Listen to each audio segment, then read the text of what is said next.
ಶಾಂತಿ. ನಮ್ಮ ಚಾನೆಲ್ ವಿಡಿಯೋಗಳ ಹೆಚ್ಚಿನ ಮಾಹಿತಿಗಾಗಿ ಸಬ್ಸ್ಕ್ರೈಬ್ ಬಟನ್ಗೆ ಕ್ಲಿಕ್ ಮಾಡಿ ನಮ್ಮ ಚಾನೆಲ್ಗೆ ಸಬ್ಸ್ಕ್ರೈಬ್ ಮಾಡಿ. ಈ ವಿಡಿಯೋ ಇಷ್ಟವಾದಲ್ಲಿ ಲೈಕ್ ಮಾಡಿ, ಶೇರ್ ಮಾಡಿ ಹಾಗೂ ಕಮೆಂಟ್ ಮಾಡಿ. ಓಂ ಶಾಂತಿ. ರಾಜಯೋಗ ಪ್ರಾಚೀನ ರಾಜಯೋಗ ಪ್ರಸಿದ್ಧ. ರಾಜಯೋಗ ಮಾಡಲು ಸಿದ್ಧತೆಗಳು ಮತ್ತು ಅಗತ್ಯಗಳು. ರಾಜಯೋಗ ಅಭ್ಯಾಸ ಮಾಡಲು ಪರಮಾತ್ಮನ ಸತ್ಯ ಪರಿಚಯ ಬೇಕು. ಪರಮಾತ್ಮನ ಜೊತೆಗೆ ಮಿಲನದ ಅನುಭವ ಮತ್ತು ಮನಸ್ಸು, ವಚನ, ಕರ್ಮದಲ್ಲಿ ಪವಿತ್ರತೆ ಇವು ರಾಜಯೋಗವನ್ನು ಅಭ್ಯಾಸಿಸಲು ಬೇಕಾದ ಮುಖ್ಯ ಅಗತ್ಯಗಳು. ಈ ಯೋಗಾಭ್ಯಾಸಕ್ಕೆ ಯಾವ ಮಂತ್ರ, ಜಪ, ತಪ, ಜಪಮಾಲೆ, ವಿಗ್ರಹ, ಶಾರೀರಿಕ ವಿನ್ಯಾಸಗಳು, ಪ್ರಾಣಾಯಾಮ ಇತ್ಯಾದಿಗಳ ಅವಶ್ಯಕತೆ ಇಲ್ಲಿ ಇರುವುದಿಲ್ಲ.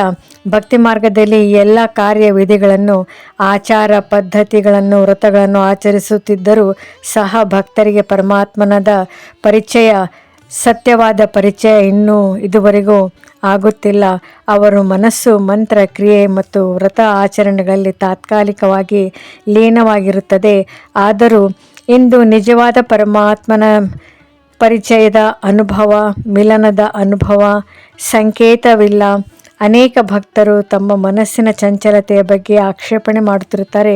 ಭಕ್ತಿ ಮಾರ್ಗದಲ್ಲಿ ಪರಮಾತ್ಮನ ಬಗ್ಗೆ ನಂಬಿಕೆ ಮತ್ತು ಪ್ರೀತಿ ಇದ್ದರೂ ಪರಮಾತ್ಮನ ಸತ್ಯ ಪರಿಚಯವಿಲ್ಲ.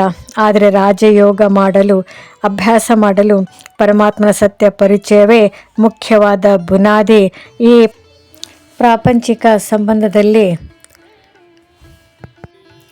ಒಬ್ಬರು ತಮಗೆ ಹತ್ತಿರವಿರುವ ಸಂಬಂಧವನ್ನು ಅವರು ನೆನಪು ಮಾಡಬೇಕೆಂದು ಯಾವುದೇ ಆಸನ, ನಿರ್ದಿಷ್ಟವಾದ ರೀತಿಯಲ್ಲಿ ಕುಳಿತುಕೊಳ್ಳುವ ಅವಶ್ಯಕತೆ ಇರುವುದಿಲ್ಲ. ಕಣ್ಣು ಮುಚ್ಚಿಕೊಂಡು ಕೂಡ ಆ ಸಂಬಂಧ, ನಾಮ, ರೂಪ, ಕರ್ತವ್ಯ, ಅವರ ಒಂದು ಅಡ್ರೆಸ್ಸು ಮತ್ತಿತರ ಲಕ್ಷಣಗಳು ನೆನಪು ತನ್ನಿಂತಾನೇ ಮನಸ್ಸಿನಲ್ಲಿ ಬರುತ್ತದೆ. ಅದನ್ನು ನೆನಪು ಮಾಡೋ ಅವಶ್ಯಕತೆಯೂ ಇರುವುದಿಲ್ಲ. ಇದಕ್ಕೆ ಬದಲಾಗಿ ಮನುಷ್ಯರು ಒಂದು ಕ್ಷಣದ ನೆನಪಿನಿಂದಲೇ ಆ ಸಂಬಂಧದ ಎಲ್ಲ ವಿವರಣೆಗಳನ್ನು ಕಣ್ಣಿನ ಮುಂದೆ ನೃತ್ಯವಾಡಲು ಶುರುವಾಗುತ್ತದೆ. ಪರಸ್ಪರ ಪ್ರೀತಿಯೂ ಸಹ ಉಕ್ಕೇರುತ್ತದೆ. ಅವರು ಎಲ್ಲೇ ಇರಲಿ, ಯಾವ ಕರ್ತವ್ಯವನ್ನೇ ಮಾಡುತ್ತಿರಲಿ, ಮನಸ್ಸಿನಲ್ಲಿ ಒಬ್ಬರು ಇನ್ನೊಬ್ಬರನ್ನು ನೆನಪು ಮಾಡುತ್ತಲೇ ಇರುತ್ತಾರೆ. ಈ ರೀತಿಯ ಗಾಢವಾದ ಮತ್ತು ಆನಂದಭರಿತವಾದ ಪ್ರೀತಿ ಪರಮಾತ್ಮನ ಜೊತೆಗೆ ಕೂಡ ಬೆಳೆಸಿದಾಗ ಮಾತ್ರ ರಾಜಯೋಗ ಅಭ್ಯಾಸವನ್ನು ನಾವು ಸಹಜವಾಗಿ ಮಾಡಬಹುದು.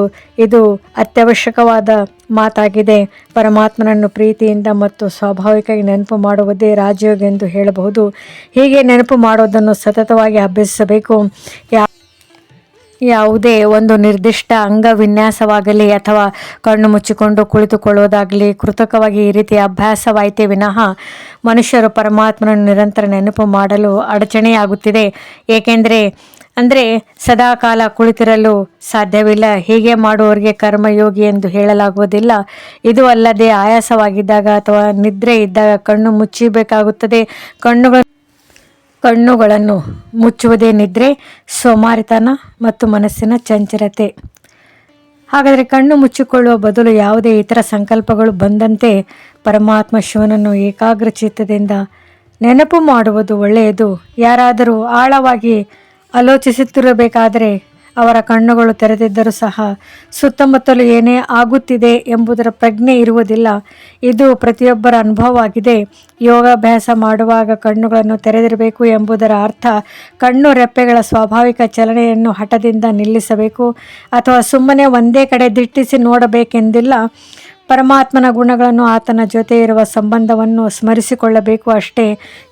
ರಾಜಯೋಗ ಅಭ್ಯಾಸ ಮಾಡಲು ಜ್ಞಾನ ಬೇಕು. ಪರಮಾತ್ಮನ ಜ್ಞಾನ, ಆತ್ಮನ ಜ್ಞಾನ, ಸೃಷ್ಟಿ ಚಕ್ರದ ಜ್ಞಾನ ಬೇಕು. ಜ್ಞಾನಂ ಜ್ಞೇಯಂ ಜ್ಞಾನ ಗಮ್ಯಂ ಅಂದರೆ ಪರಮಾತ್ಮ ಜ್ಞಾನನಿಂದ ಅರಿಯಲ್ಪಡವನಾಗಿದ್ದಾನೆ. ಪರಮಾತ್ಮನ ಪರಿಚಯ ಅತ್ಯಗತ್ಯ. ಓಂ ಶಾಂತಿ. ಈ ವಿಡಿಯೋ ಇಷ್ಟವಾದಲ್ಲಿ ಹೆಚ್ಚಿನ ವಿಡಿಯೋಗಳ ಮಾಹಿತಿಗಾಗಿ ನಮ್ಮ ಚಾನೆಲ್ಗೆ ಸಬ್ಸ್ಕ್ರೈಬ್ ಮಾಡಿ. ತಮಗೆ ವಿಡಿಯೋ ನೋಟಿಫಿಕೇಷನ್ ಸಿಗ್ತಾ ಇರುವುದು. ಧನ್ಯವಾದಗಳು.